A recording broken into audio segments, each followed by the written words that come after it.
good to see everybody this morning. Glad to be here.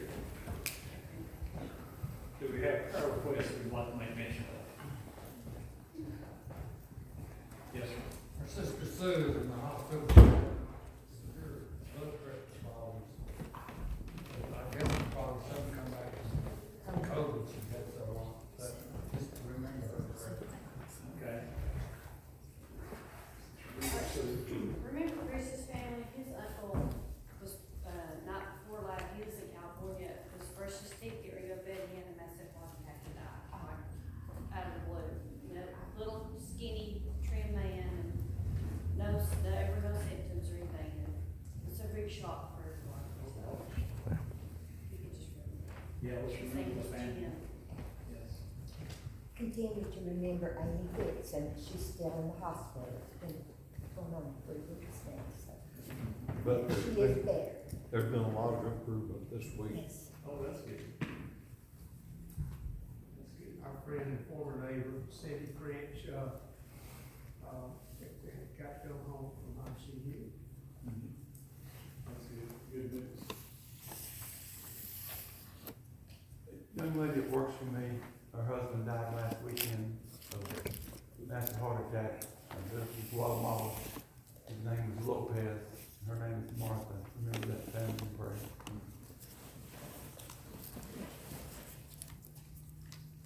We went to visit our sister this week in Sevierville, and that's one that last year I had you all praying for, and just so grateful.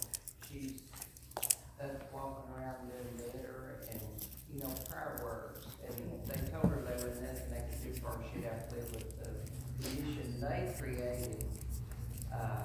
So she just watches and don't eat anything with any seeds or anything. It sort of controls the pain and, all the side effects that she has from it. But anyway, I was just thinking when we was visiting how grateful I was for all the prayers. I mean, God's a great God, we just don't need him enough credit. That's it. Amen. That's, we can't, we don't even know how, but we can try. So, yes. Continue to remember Wendell. He has some Yeah. tests this week.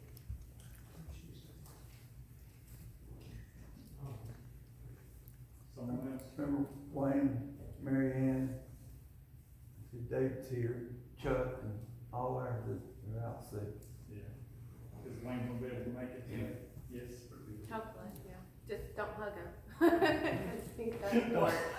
I have to give him He was really weak yesterday, but they can wheelchair him in. He says he'll be able to hopefully stay long enough and have enough energy. So, Okay. hopefully. Good. It was nice to talk to him this week, and his spirits were, he sounded like Wayne to me.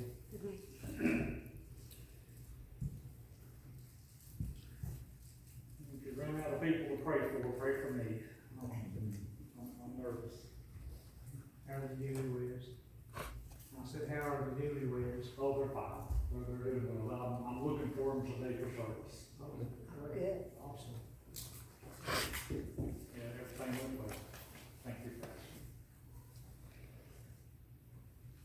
If nothing else, let's bow in word of prayer.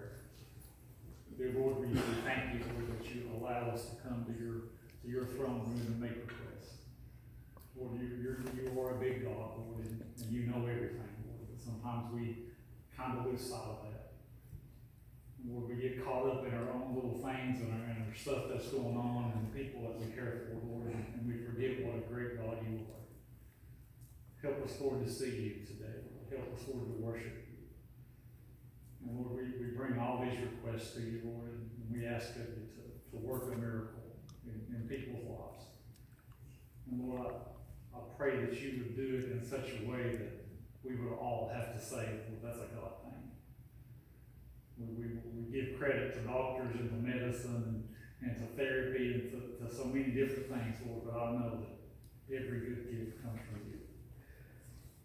Lord, I pray that you be with all these requests that have been made, Lord. Be with me as I try to teach the lesson that you have given. Lord, you can give comfort where death has come, Lord. You can prop us up and help us and point us toward a better day. for to learn how to worship you. In Jesus' name I pray. Amen. Okay, I'm kind of going to be all over the place today, but the thought is, here am I, Lord, or here I am. And I'm going to look at some instances in the Bible where people said, here am I. Like, I'm ready. And when we say that, here am I means I'm available. And it might mean that we're willing, it might mean we're scared, it might mean we're doubtful, it might mean there's a whole bunch of things after that, but I'm available. Use me. So the first one is in Genesis 22. It says, and it came to pass after these things that God did tempt Abraham, and said unto him, Abraham, and he said, Behold, here I am. And he said, Take now thy son, thine only son Isaac, whom thou lovest, and get thee into the land of Moriah, and offer him there for a burnt offering upon one of the mountains which I will tell thee of. So, and it says here, and that's just kind of a reminder, right? You don't want to hear me read the whole story. I'll mess up too many words. But you know the story, and you know, God told Abraham to do something, and he did. And he said, behold the wood and the fire, where's the sacrifice? And Abraham, God will provide a sacrifice. So it says that God tempted Abraham, or God tested Abraham. It says God will tempt or test us to show us what we can do, because he already knows what we can do. But sometimes we don't know what we can do. You don't know how strong you are until you're put to the test, until you have to come through with something. So, what would you be willing to sacrifice to do something God's way? We must be willing to sacrifice to get a blessing. Now, everybody wants a blessing, but are we willing to give up something to get the blessing? That's the thing. And in Romans 12:1, it says, I beseech you, therefore, brethren, by the mercies of God, that you present your bodies a living sacrifice, holy, acceptable unto God, which is your reasonable service. Is it unreasonable for God to ask that of us? It says it's a reasonable service for him to ask us to act like we're children of God. And too many times, you'll be talking to somebody at the grocery store, at work, or whatever, and then they'll say something about, well, where I go to church at, and then somebody goes, wow, you go to church. And that's sad. Is that not sad? I was talking to a fellow at work one time, and he said that this other guy says that, yeah, he's preaching, Wednesday night. And I went, he's a preacher? I had no idea he even went to church. I mean, how? But I'm not talking about somebody has a glow about him or something like that. But when you're talking to somebody, when you know somebody, when you work with them, when you're around them more than just an acquaintance, you should be able to know if they're a Christian or not. And if you don't, maybe you're not paying attention enough. Maybe they're not living it enough. I don't know. I'm trying not to judge anybody, but I've been on both sides of that. So, but what are you willing to sacrifice to get a blessing? Okay, the next one. Here I am means I'm willing to face a fear that I never thought I could face. In Genesis 46, God spake unto Israel, and he said in a vision by night, and said, Jacob, Jacob, and he said, here am I. And he said, I am the God of thy fathers. Fear not to go down into Egypt, for I will make thee a great nation. And that's the whole time there was a famine, and the brothers sold the youngest brother into bondage, and that whole story right there. And there was no food where they were. And then in verse 4 it says, I will go down with thee into Egypt, and I will also surely bring thee up again, and Joseph shall put his hands upon thine eyes. So if he wouldn't have been willing to say, here am I, I'll do what you say. He would have never seen Joseph.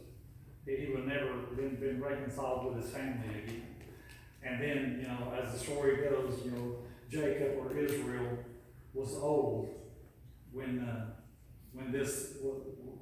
he was in the promised land. He was already in the promised land, but he went down to Egypt, and 400 or so years later, he became a great nation. God may ask you to go to a foreign country, and he's done that. Or he may ask you to go across the street. He may ask you just to witness to somebody one more time that you've talked to 100 times.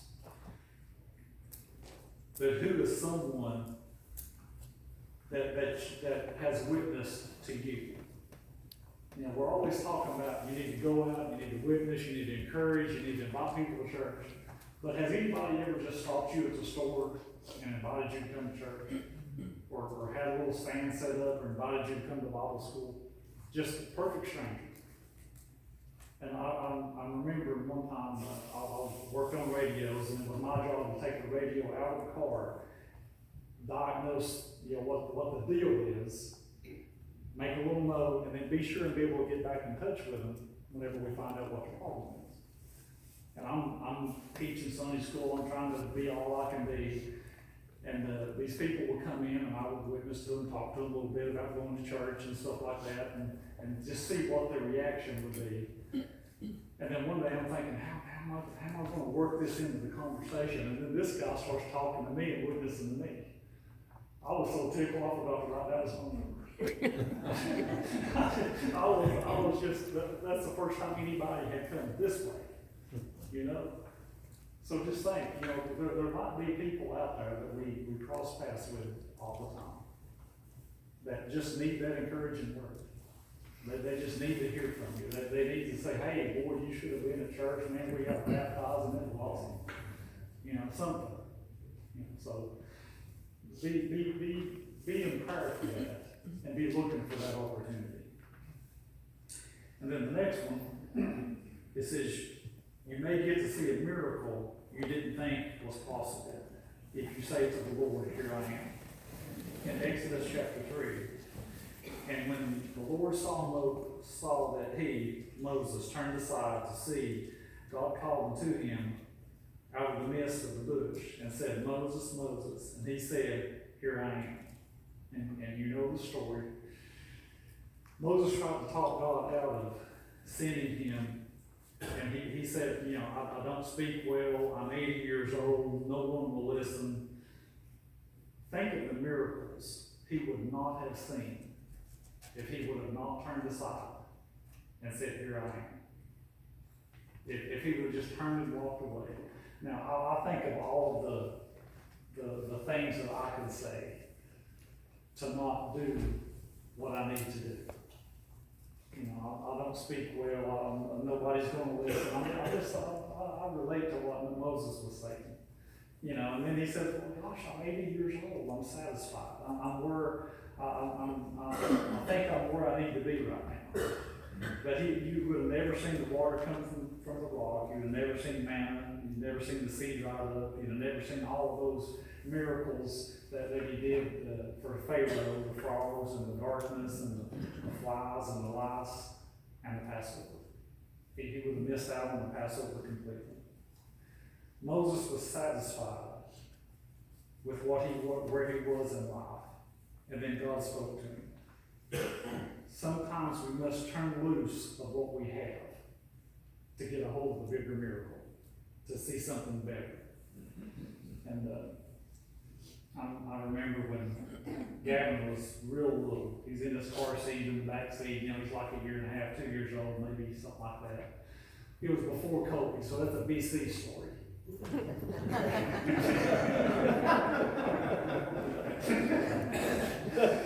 So every day, you know, I'd take my lunch or I'd buy something. I'd have some little treat for him whenever we got in the car. So I'd go pick him up at daycare and I'd get him, you know, the little Smarties and little things, you know, or maybe a little candy bar or just something. You know, just a little treat. And I'm talking to him about school and stuff and whatever. And I'd give him that little package of them little things. And he would open it up and start eating. Then I'd say, can I have one? No. And I say, can I just have one? No. I gave them all to you. No. And he would not share with me, and I'm thinking, okay, I'm gonna fix this. I got me some peanut M&Ms the next day. So I handed him the little things there, and he opened them up, and he started eating them, and I said, can I have one? No. Can I just have one? No. Okay, that's your final answer. Okay, then. I made a big deal about opening up them peanut M&Ms. Hey, what you got up there? I got some peanut M&Ms. Can I have one? No. He cried on me. But you know what? I tried to teach Kobe the same lesson years later. Gavin goes, give it to him, Kobe. He's got something better. Well,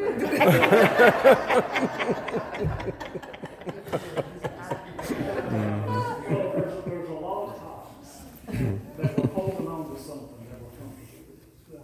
And God wants us to get out of our comfort zone and turn it loose. Because we got to have both hands with the blessing that He's given. But if we keep a hold of this, we'll never get it. And then we're going to go to Samuel. Samuel's a young child.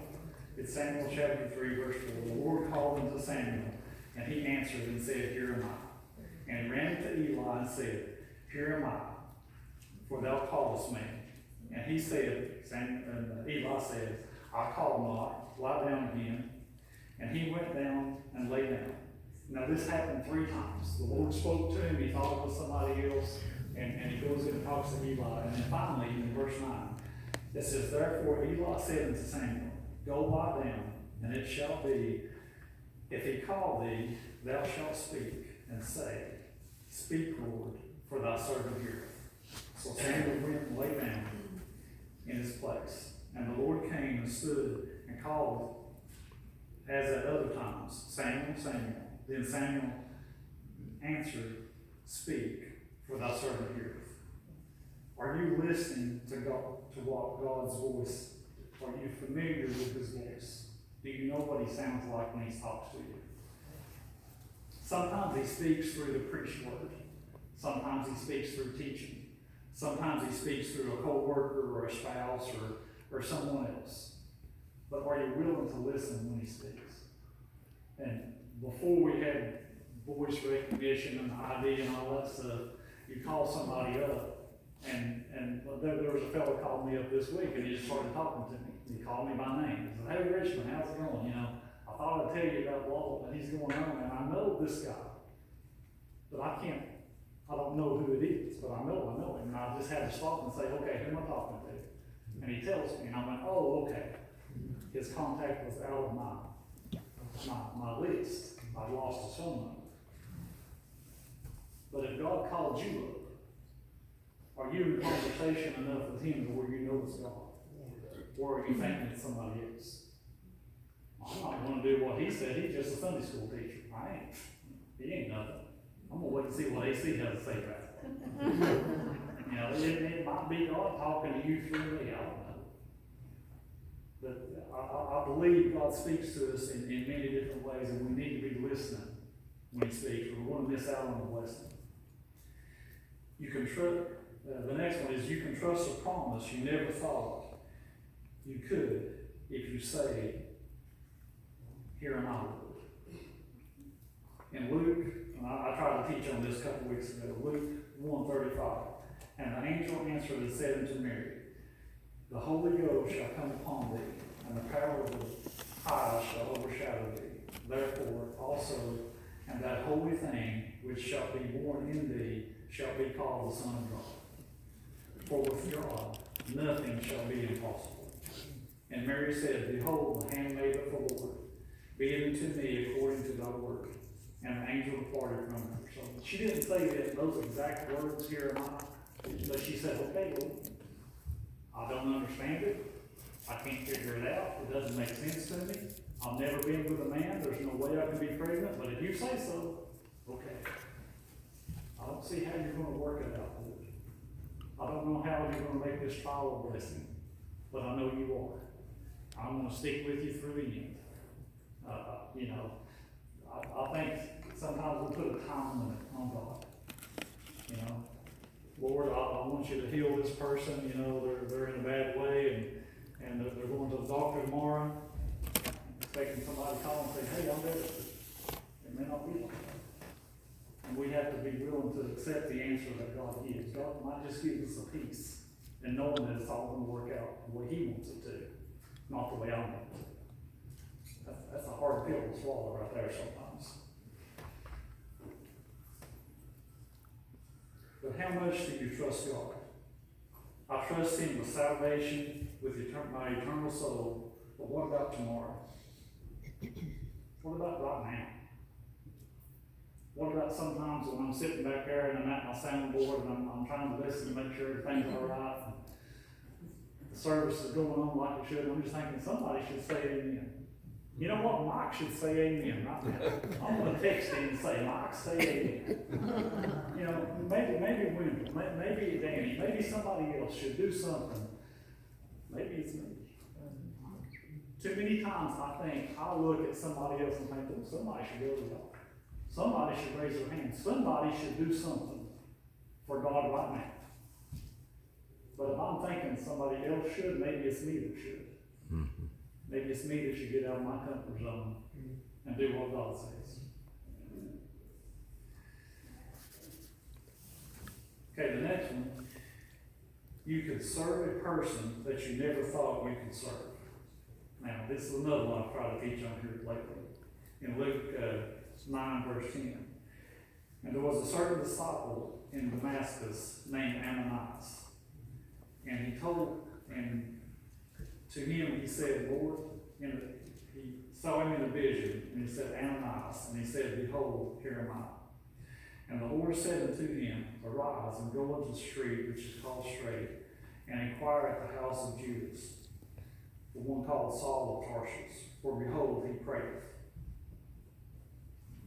Think of someone that you've given up on.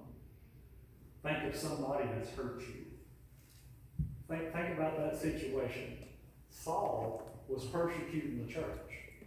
And now God tells a person at the church to go witness to the person that wants to see him in jail. But see, we have the benefit of knowing the rest of the story. But at the time, he didn't. He didn't know the end of the story. Would you be willing to not know the end of the story and just do what God tells you to do? That would be one of those times when I say, hey, Steve, you need to go visit that guy. No, I'm not going because he's going to throw me in jail. But we might miss out on a blessing if we start second guessing God.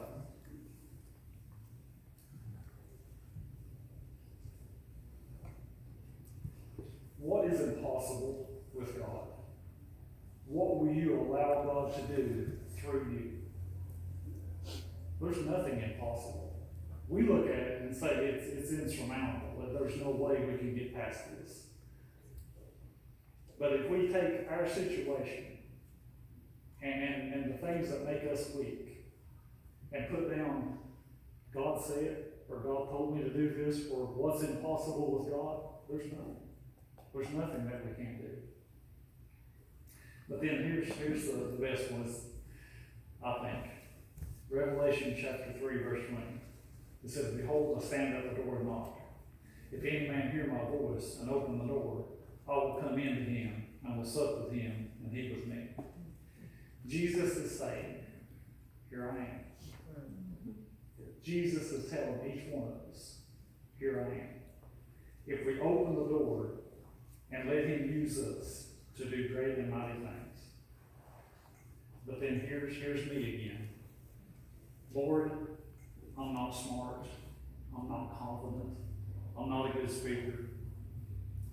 We're not telling God anything that he doesn't already know. But he wants to use us anyway. Lord, you made me. You know everything about me. And yet you want me to teach Sunday school. What was he thinking? I know there's better Sunday school teachers. I know there is. I want to be an empty bucket in God's hand. Why would you want to be an empty bucket? You ever needed to go get something, and you're looking for something to put it in, and this bucket's full of something, and this has got grease in it, and this has got tools in it, and this has got something in it. Sometimes when we come to God, and we go, well, here's my plan, Lord God. I've got this ability, I've got this talent, I've got whatever. But he's saying, I can't use that. You're all full of something. You're all full of yourself. I need you to get empty. I need you to be vacant of all of that stuff. And just say, Lord, you know me, and you love me anyway. Just use me to do something, to make somebody look toward you. This may not make any sense to you, but this is pretty good. This is a pen. There's nothing special about this pen. I can draw a picture out here and it will have stick arms and stick legs. That's the best I can do. But you put this pen in the hand of an artist, there's a beautiful picture going to come out the other side. I'm just a pen. I'm putting myself in the hand of the creator of the pen. Amen. Something beautiful is going to come out on the other side. Amen. Good job. That's good. Thank you so much for your attention. Amen.